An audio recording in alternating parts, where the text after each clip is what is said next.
मेरी बहन का बेटा शहर में पढ़ने आया तो मैंने उसे अपने घर में रख लिया क्योंकि मैं अकेले रहती थी। मेरे पति दूसरे शहर में होते थे।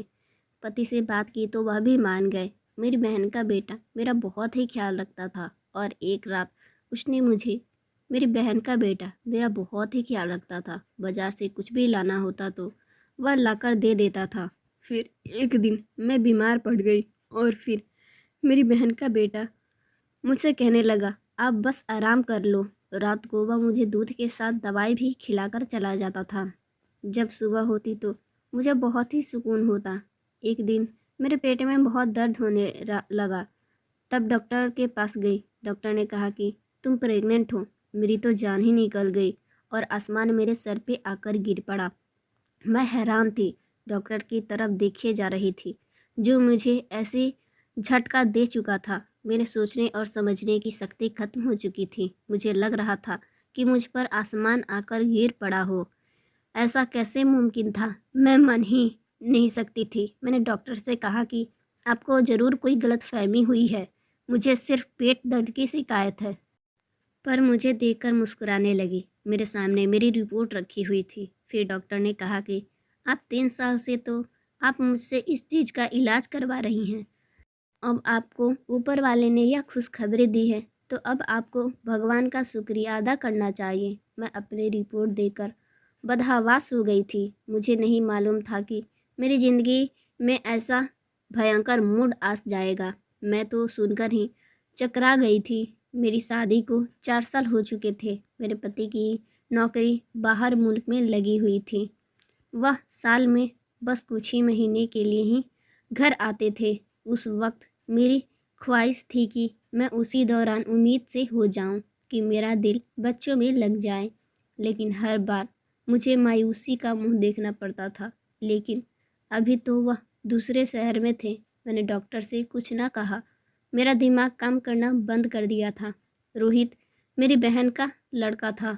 मैं अपने सोच में उलझी रह गई थी। अपने घर आ गई। जैसे ही सामने से अपना घर का गेट देखा, मेरे तो पैर वहीं पर जम गए थे। फिर भी मैंने दरवाजे की बेल बजाई। रोहित दरवाज़ा खोला। मैं घर के अंदर गई। मुझे देखकर वह मुस्कुराने लगा। मैंने घर के अंदर आते ही वह कहने लगा कि मासी, आज आपने इतनी देर क्यों कर दी? मैंने पहले तो आपका खाने पे इंतज़ार किया, लेकिन फिर मुझसे भूख बर्दाश्त नहीं हुई, इसलिए मैं तो खाना खा लिया। आपके लिए खाना लगा दूँ? वह मुझसे बातें करने लगा। मेरी सबसे बड़ी बहन का बेटा जो कि पढ़ने के लिए यहाँ पर आया हुआ था, पिछले कई महीनों से यहाँ मेरे साथ रह रहा था। मेरे पति को भी इस बात पर कोई एतराज़ नहीं था। वह रोहित के बारे में सब कुछ जानते थे, बल्कि यह तो खुश थे कि उनको मेरी फिक्र नहीं होगी। मैं यह सोच ही रही थी कि तभी राहुल बोला, कहाँ खो गई हैं आप? आपसे ही बात कर रहा हूँ मैं। रोहित की बात सुनकर मैं चौंक-सी गई। मैंने कहा कि कुछ नहीं, मुझे भूख नहीं है, सर में दर्द है। मैं अपने कमरे में जा रही हूँ। और मैं अपने कमरे में चली गई। अपने हाथ में रिपोर्ट लिए बेड पर बैठ गई। मेरी सोचने समझने की क्षमता खत्म हो चुकी थी। पर भला मैं रोहित के बारे में ऐसा सोच भी कैसे सकती थी? हम 5 बहन हैं। जब मेरी बड़ी बहन का शादी हुआ तो उस वक्त मैं 10 साल की थी। मेरी बहन का ससुराल काफ़ी दूर था और वह गांव था जहां दूर दूर तक कोई कॉलेज नहीं था। इसलिए मेरी बहन ने कहा कि तुम रोहित को अपने पास ही रख लो, वह तुम्हारे पास रह कर पढ़ाई कर लेगा। और रोहित मेरा बेटा जैसा था जो मैं उस पर शक भी नहीं कर सकती थी। मैं अपना सर दोनों हाथों में लेकर बैठ गई। मुझे याद आने लगा कि पिछले कई दिनों से रोहित मुझे दूध के साथ दवाई भी देता है, जैसे खाकर मैं गहरी नींद में सो जाती हूँ और सुबह जब मैं उठती हूँ तो बहुत ही खुश होती हूँ। तो क्या रात को मुझे नींद की दवाई दिया जाता है और मेरे सोने के बाद मेरे साथ कुछ गलत होता है? तब तक आंसू मेरी आंखों पे गिरने लगे। मेरी आंखों में आंसू थे जिसकी वजह से मेरे अंदर घुटन सी हो जा रही थी। क्या उसके लिए रिश्तों की कोई मायने नहीं है? जो अपनी हवस की आगे कुछ भी नज़र नहीं आ रहा था।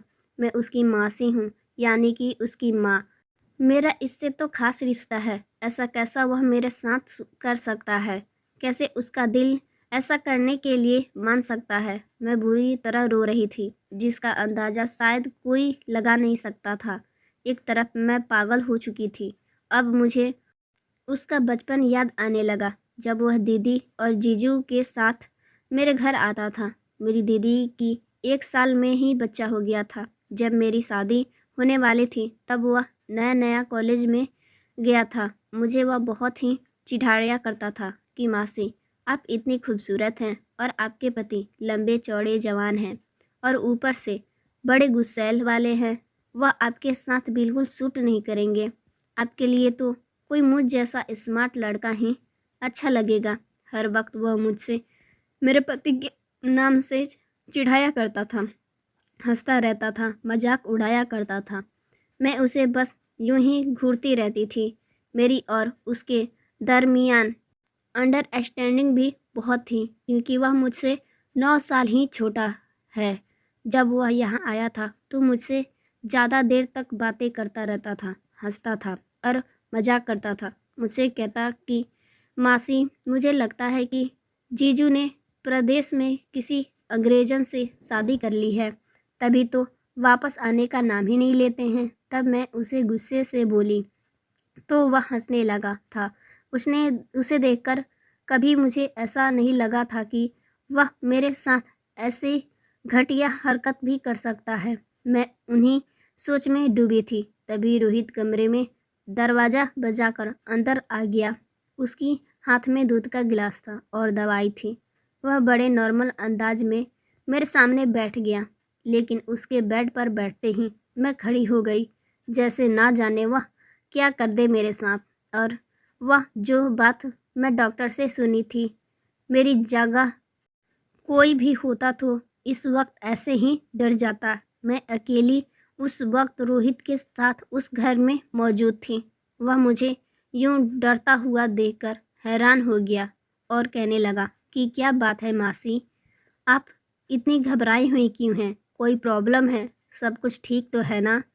यह दूध पी लो और आराम कीजिए, शायद आपकी तबीयत ठीक नहीं है। रोहित ने मेरी तरफ गिलास बढ़ाया। उसके हाथ से लेकर मैं साइड पे टेबल पे रख दी। मैंने गुस्से से उससे कहा कि तुम यहाँ से जाओ, मुझे नींद आ रही है, क्योंकि मैं जानती थी कि अब वह मेरे पास बैठकर अपनी पढ़ाई के किस्से सुनाएगा और जब तक मेरी आँख नींद से चूर न हो जाती थी, वह उठकर मेरे कमरे से बाहर नहीं जाता था। मेरे इस व्यवहार से वह घबरा गया, कुछ हैरान भी लग रहा था। बोला, क्या बात है मासी, आपकी तबीयत ठीक नहीं है क्या?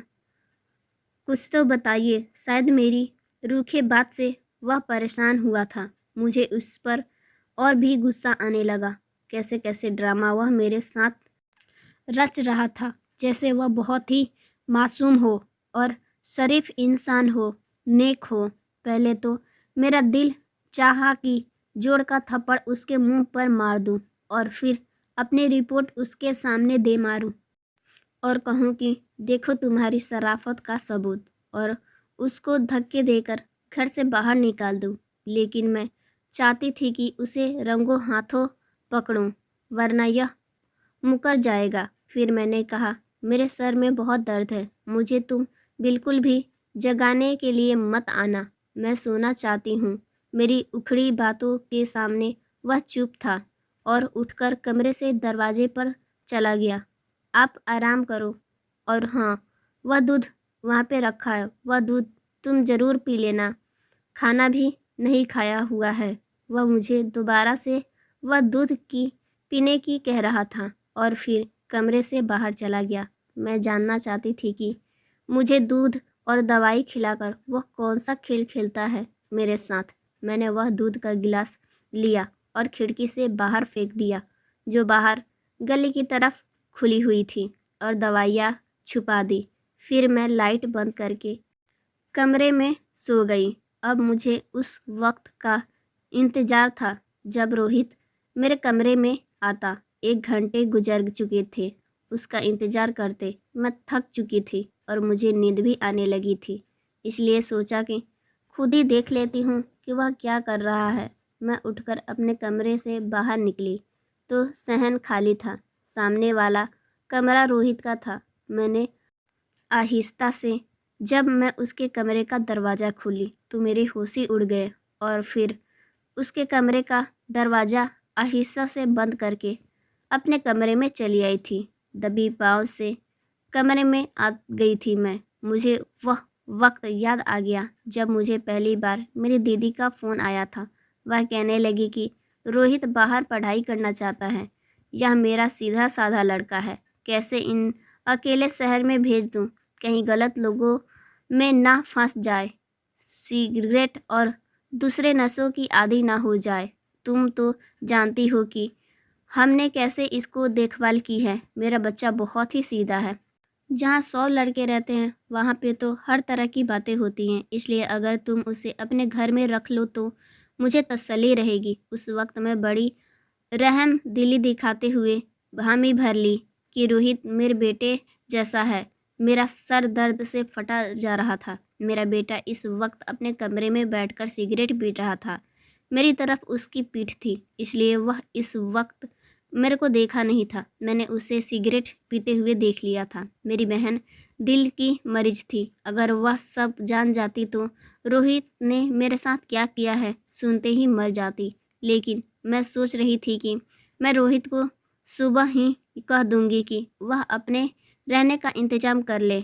मैं उसे अपने घर पर नहीं रखना चाहती। मैं अपने कमरे को लॉक की और सो गई। सुबह मेरा दरवाज़ा बड़ी ज़ोर से खटखटाया गया। जब मैंने उठा तो दरवाजे को खोला तो सामने ही रोहित मुझे बहुत ही गुस्से से देख रहा था। मुझे हैरत में डाल दिया था।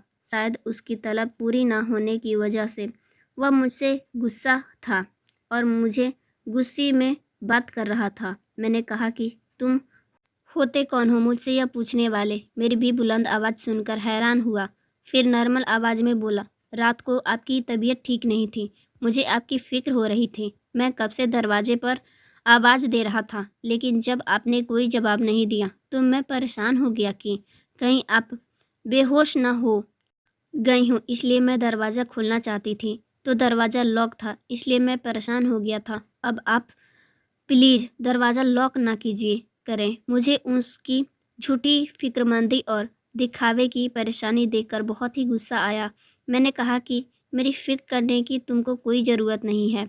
मैं बहुत ही गुस्से के लिहाज में बोला था और अपने कमरे से बाहर निकल आई। अपने लिए नाश्ता बनाया और नाश्ता करने के बाद मैं अपने पड़ोसन में अपनी सहेली के पास उसके घर चली गई। मेरी पड़ोसन भी एक मेरी ही उम्र की एक लड़की रहती थी। वह शादीशुदा बच्चों वाली थी। जब भी मेरे पति मुल्क के बाहर जाते तो वह औरत बहुत ही मेरा ख्याल रखती थी। मेरी उससे बहुत अच्छी दोस्ती थी। वह बहुत अच्छी थी। उसके पति भी मुझे छोटी बहन जैसा मानते थे। जब भी बाज़ार से कुछ लाने जाते तो वह मुझे कहते कि कुछ लाना हो तो बहन ज़रूर मंगवा लेना मुझसे, तो बता देना। किसी भी बात का तकलीफ़ ना किया करो। मैं अक्सर ही उनसे सामान मंगवा लिया करती थी, लेकिन जब से रोहित आया था मैं हर काम उससे ही करवाती थी।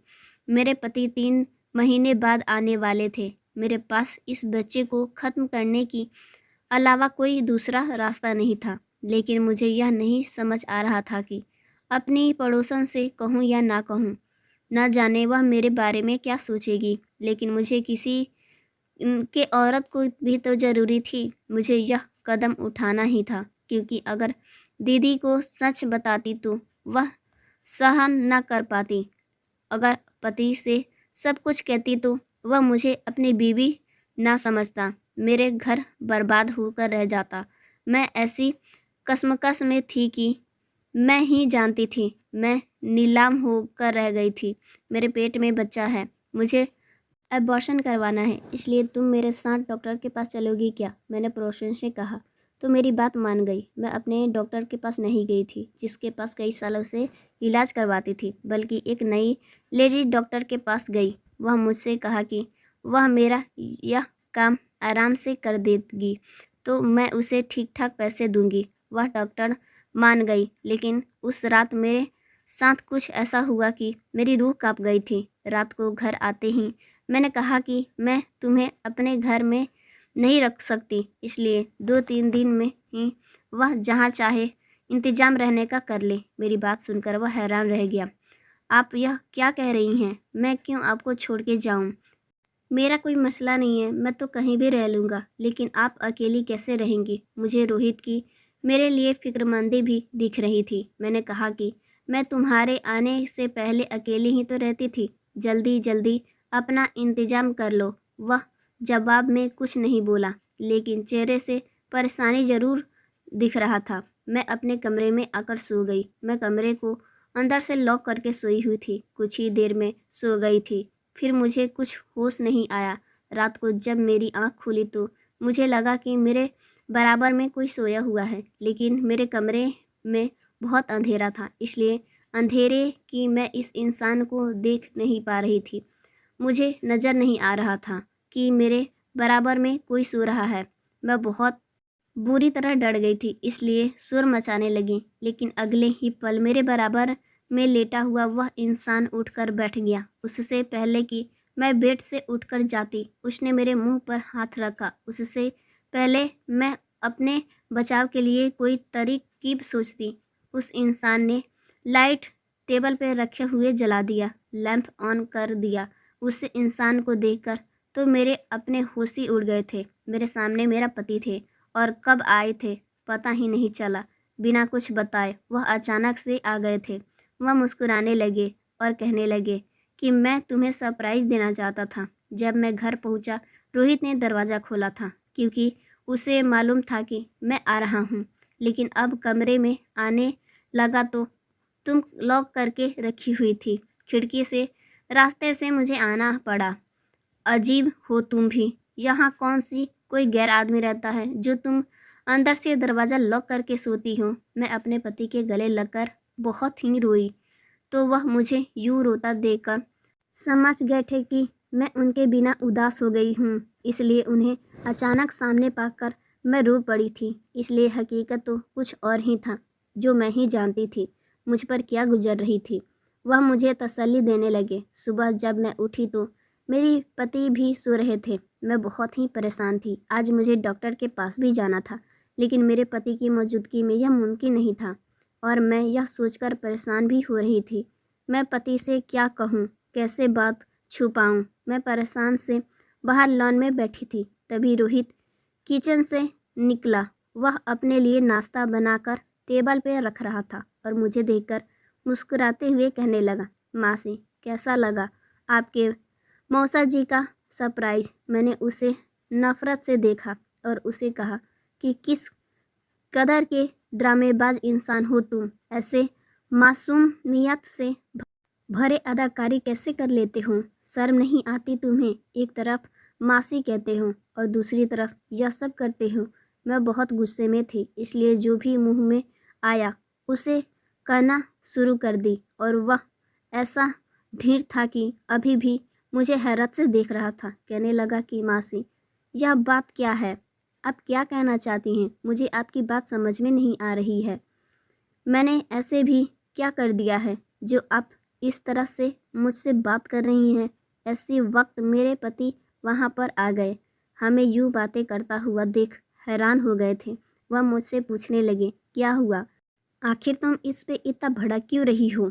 मैं रोते हुए उनके गले लग गई और बिना कुछ सोचे समझे कि अंजाम क्या होगा, मैंने कह दिया कि मैं प्रेग्नेंट हूँ और रोहित रात को मुझे दूध में नींद की दवाई मिलाकर देता है।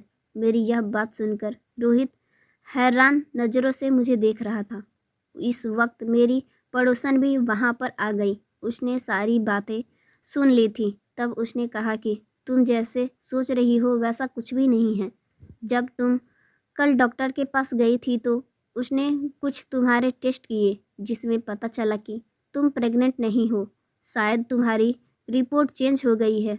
अपनी पड़ोसन की बात सुनकर मेरी जान में जान आई और मेरे पति ने कहा कि क्या तुम भी अपने भांजे पे इतना शक कर रही हो? या तुम्हारा बेटा जैसे है, अपने बेटे पर शक कैसे कर सकती हो? मैं रोहित से माफ़ी मांगी और रोहित ने मुझे माफ़ कर दिया, जिसके बाद मैंने रोहित को अपने घर में ही रख लिया। सो फ्रेंड्स, स्टोरी अच्छी लगी हो तो वीडियो को लाइक कीजिएगा, चैनल पर नया है चैनल को सब्सक्राइब कर लीजिएगा। मिलते हैं हम आपसे नेक्स्ट वीडियो में।